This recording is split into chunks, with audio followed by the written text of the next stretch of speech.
So one of the things in this that stuck out was the fact that 43% of startup employees have less than 2 years of tenure.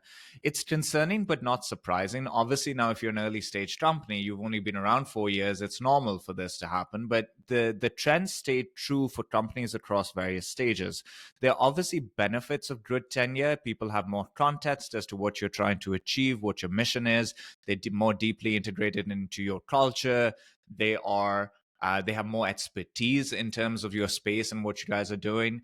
And a lot of our ecosystem doesn't have these advantages well represented within their organization. So, as a founder, how concerning is this really? Is this one of those data points that sticks out but is not really that big of a problem? And what's your advice to founders who are trying to counter the negative implications of a low tenure team in this market?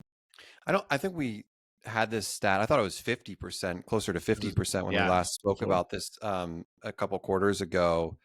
And I felt like all three of us were concerned at that time. But truthfully, I'm not as concerned about it. I think that there's I look across our own team, and I did the analysis the last time. So it's now probably 2.5 years tenure across our I think the biggest concern that I see with bigger companies, and I'll say use HubSpot as an example, Mm.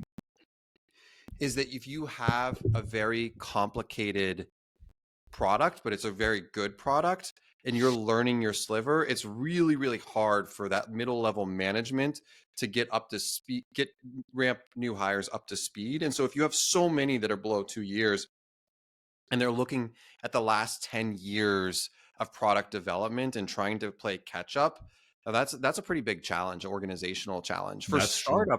startups though, I actually enjoying I think there's like a breath of fresh air that can be brought Yeah. to the organization. We hired a customer experience, someone to handle the 0 to 10 pretty recently, and like that was a clear focus, and so they brought that outside experience.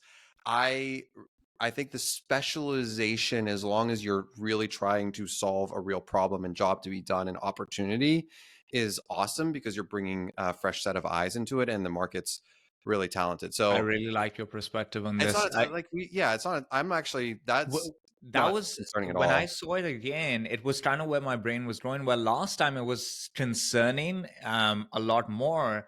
Now I feel like it's one of those data points that you shouldn't look at overall in the organization. You Right. kind of have to look at it across levels. Like you need some people in the organization that I'm about to.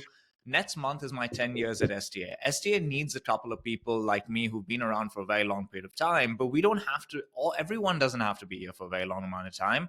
If we're there, we can provide the context to everyone else. And then if we're good with ramping people up, they'll have the Well, I context. think also the reason we were concerned about it last time is because we still were in the middle of a market challenge and Mm. shift, and we didn't know what we didn't know. We didn't know, like, there was just so many things that happened. When we had Mark Roberge, we were talking about this confluence of AI, working from home, startups, and all of these things were causing so much conflict, where today we can like look at each thing through its own, like, siloed, or not And it's siloed, but played in a out a bit. So we've seen the benefits of like it playing out. And we're like, oh, there are some benefits to this as well.